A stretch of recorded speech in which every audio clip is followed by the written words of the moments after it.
प्रभावित है तमिल कल्चर से, तमिलनाडु से, बल्कि वो तमिल पुत्राणु की बहुत बहुत शुभकामनाएं। ये आप सबका प्यार है, मेरे तमिल भाइयों बहनों का स्नेह है कि आज आपके बीच मुझे तमिल पुத்தாंडु को सेलिब्रेट करने का मौका मिल रहा है। पुத்தாंडु प्राचीनता में नवीनता का पर्व है। इतनी प्राचीन तमिल संस्कृति और हर साल पुத்தாंडु से नई ऊर्जा लेकर आगे बढ़ते रहने की ये परंपरा वाकई अद्भुत है। यही बात तमिलनाडु और तमिल लोगों को इतना खास बनाती है। इसलिए मुझे हमेशा से ही इस परंपरा के प्रति आकर्षण भी रहा है और इससे एक भावात्मक लगाव भी रहा है। मैं जब गुजरात में था तो जिस मणिनगर विधानसभा सीट से मैं एमएलए था, बहुत बड़ी संख्या में तमिल मूल के वो लोग वहां रहते थे। वो मेरे मतदाता थे। वो मुझे एमएलए भी बनाते थे और मुझे मुख्यमंत्री भी बनाते थे। और उनके साथ जो मैंने पल बिताए वो हमेशा मुझे याद रहते हैं। ये मेरा सौभाग्य है कि जितना प्यार मैंने तमिलनाडु को किया है, तमिल लोगों ने हमेशा उसे और ज्यादा करके मुझे वापस लौटाया है। साथियों, आजादी के 75 वर्ष पूरे होने पर इस बार लाल किले से मैंने अपनी विरासत पर गर्व की बात कही थी। जो जितना प्राचीन होता है वो उतना ही टाइम टेस्टेड भी होता है। इसलिए तमिल कल्चर और तमिल पीपल, ये दोनों स्वभाव से ही इटर्नल भी है, ग्लोबल भी है। From Chennai to California, from Madurai to Melbourne, from Coimbatore to Cape Town, from Salem to Singapore, you will find Tamil people who have carried with them their culture and traditions. Be it Pongal or Putandu, they are marked all over the world. Tamil is the world's oldest language. Every Indian is proud of this. Tamil literature is also widely respected. The Tamil film industry has given some of the most iconic works to us. साथियों, freedom struggle में भी तमिल लोगों का योगदान बेहद महत्वपूर्ण रहा है। आजादी के बाद देश के नवनिर्माण में भी तमिलनाडु के लोगों की प्रतिभा ने देश को नई ऊंचाई दी है। सी राजगोपालाचारी और उनकी फिलॉसफी के बिना क्या आधुनिक भारत की बात पूरी हो सकती है? के कामराज और सोशल वेलफेयर से जुड़े उनके काम उसको हम आज भी याद करते हैं। ऐसा कौन सा युवा होगा जो डॉक्टर कलाम से प्रेरित न हुआ हो? मेडिसिन, लॉ और एकेडमिक्स के क्षेत्र में तमिल लोगों का योगदान अतुलनीय है। मैं मन की बात में भी अक्सर तमिलनाडु के लोगों के कितने ही योगदानों की चर्चा कर चुका हूं। साथियों, भारत दुनिया का सबसे प्राचीन लोकतंत्र है, मदर ऑफ डेमोक्रेसी है। इसके पीछे अनेक हिस्टोरिकल रेफरेंसेस हैं, अनेक अकाट्य साक्ष्य है।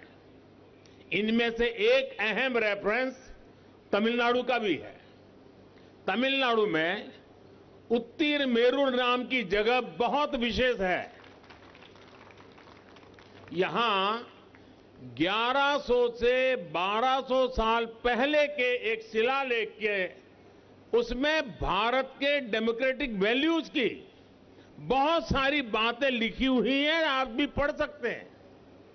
यहां जो शिलालेख मिला है वो उस समय वहां की ग्राम सभा के लिए एक स्थानीय संविधान की तरह है।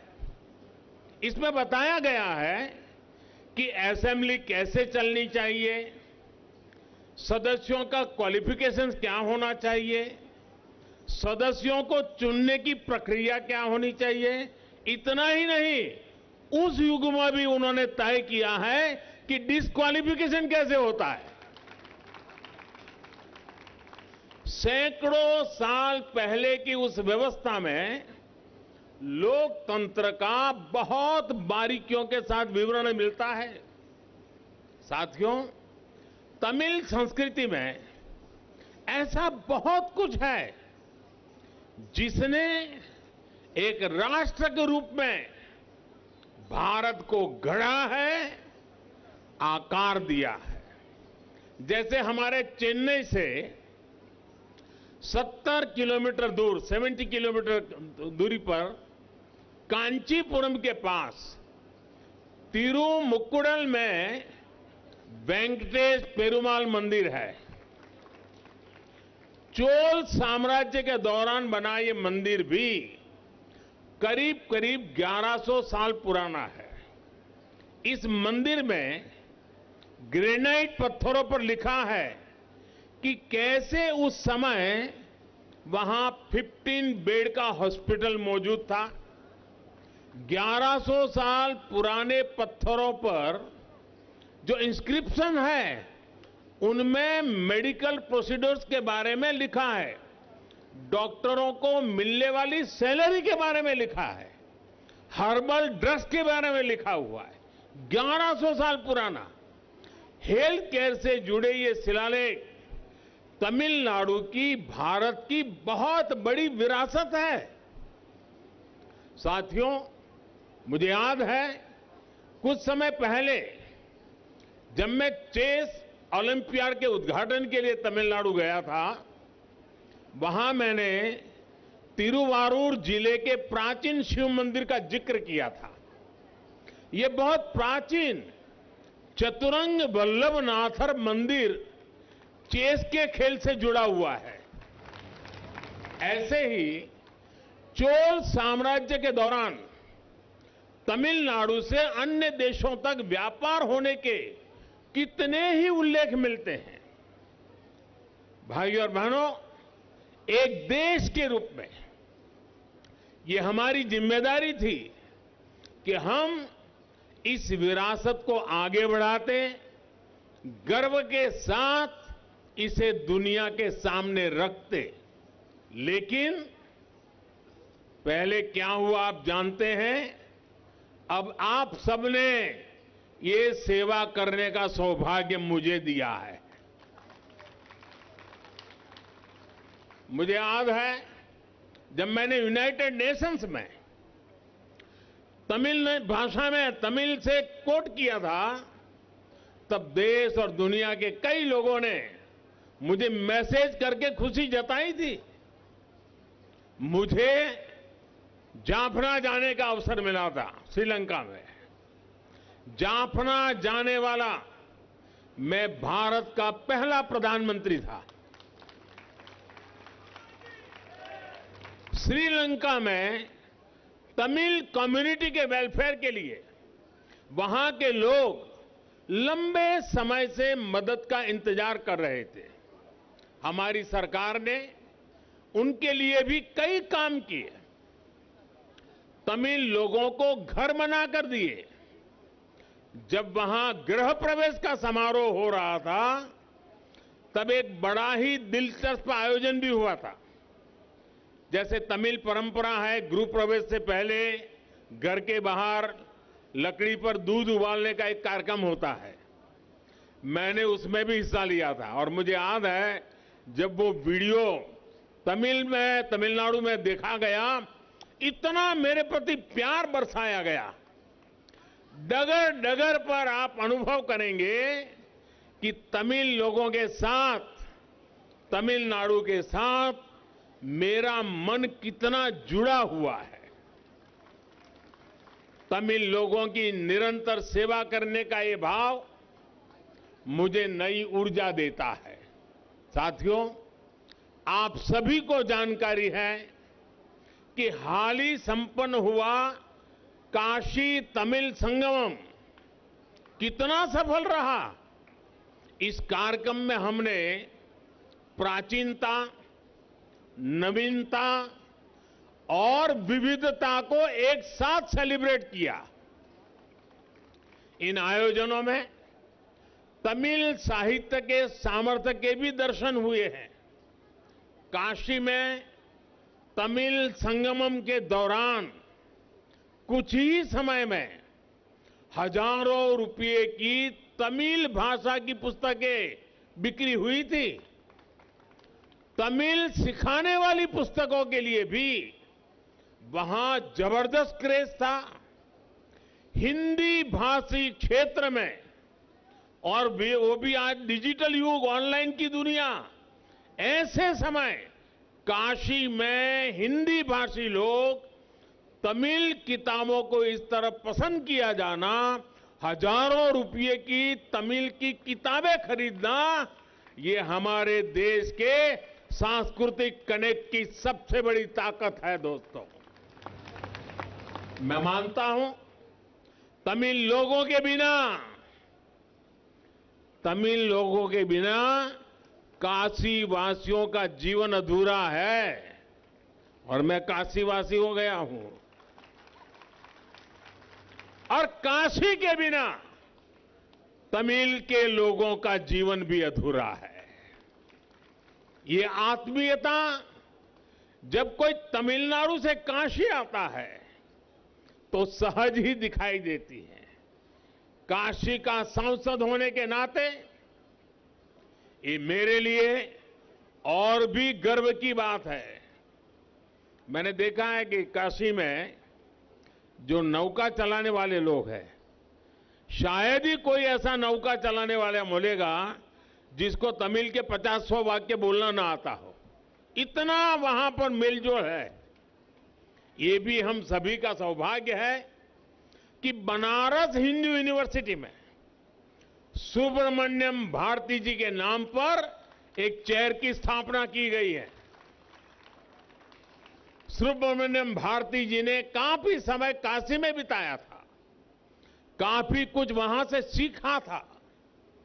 ये भी पहली बार हुआ है कि काशी विश्वनाथ मंदिर ट्रस्ट के ट्रस्टियों में, काशी विश्वनाथ मंदिर का ट्रस्ट बहुत पुराना है, पहली बार काशी विश्वनाथ ट्रस्ट का ट्रस्टी तमिलनाडु के एक महाशय को बना दिया गया है। ये भी प्यार है। ये सारे प्रयास एक भारत श्रेष्ठ भारत की भावना को मजबूत करने वाले हैं। साथियों, तमिल लिटरेचर से हमें अतीत के ज्ञान के साथ ही भविष्य के लिए प्रेरणा भी मिलती है। तमिलनाडु के पास तो ऐसा लिटरेचर है जिसमें से काफी कुछ 2000 साल से भी ज्यादा पुराना है। जैसे कि संगम लिटरेचर से पता चला कि एंशियंट तमिलनाडु में कई तरह के मिलेट्स श्री अन्न उपयोग में लाए जाते थे। प्राचीन तमिल साहित्य अगनानूरू में मिलेट्स के खेतों के बारे में लिखा गया है। महान तमिल कवित्री अवैयार अपनी एक सुंदर कविता में स्वादिष्ट वर्गु अरिसी छोरू इसके बारे में लिखती हैं। आज भी अगर कोई ये पूछता है कि भगवान मुरुगन को नैवेद्य के रूप में कौन सा भोजन पसंद है, तो जवाब मिलता है तेनुम तेने वामुम। आज भारत की पहल पर पूरी दुनिया मिलेट्स की हमारी हजारों वर्ष पुरानी परंपरा से जुड़ रही है। मैं चाहूंगा कि आज हमारा एक न्यू ईयर रिजोल्यूशन मिलेट से भी जुड़ा हो। हमारा रिजोल्यूशन होना चाहिए कि मिलेट्स को हम वापस अपने खान पान में जगह देंगे और दूसरों को भी इसके लिए प्रेरित करेंगे। साथियों, अब से कुछ देर में यहां तमिल कलाकारों की परफॉर्मेंस भी होने वाली है। ये हमारी कला और संस्कृति की समृद्ध विरासत का भी प्रतीक है। ये हमारा कर्तव्य है कि हम इसे पूरी दुनिया तक लेकर जाएं, इसे शोकेस करें। साथ ही इन आर्ट फॉर्म्स का कैसे समय के साथ विस्तार हो, हमें इस पर भी ध्यान देना चाहिए। आज की युवा पीढ़ी में ये जितना ज्यादा पॉपुलर होंगे, उतना ही वो इसे नेक्स्ट जनरेशन को पास करेंगे। इसलिए युवाओं को इस कला के बारे में बताना, उन्हें सिखाना, ये हमारा सामूहिक दायित्व है। और मुझे खुशी है कि आज का ये आयोजन इसका भी एक बेहतरीन उदाहरण बन रहा है। भाई और बहनों, आजादी के अमृत काल में हमारी ये जिम्मेदारी है कि हम अपनी तमिल विरासत के बारे में जानें और देश और दुनिया को गर्व के साथ बताएं। ये विरासत हमारी एकता और राष्ट्र प्रथम की भावना का प्रतीक है। हमें तमिल कल्चर, लिटरेचर, लैंग्वेज और तमिल ट्रेडिशन को निरंतर आगे बढ़ाना है। इसी भावना के साथ मैं अपनी बात समाप्त करता हूं। एक बार फिर आप सबको पुतांडु की बहुत बहुत बधाई देता हूं और मुरुगन जी का भी धन्यवाद करता हूं कि आज मुझे इस महत्वपूर्ण अवसर में शरीक होने का मौका दिया। आप सबको बहुत बहुत शुभकामनाएं। धन्यवाद।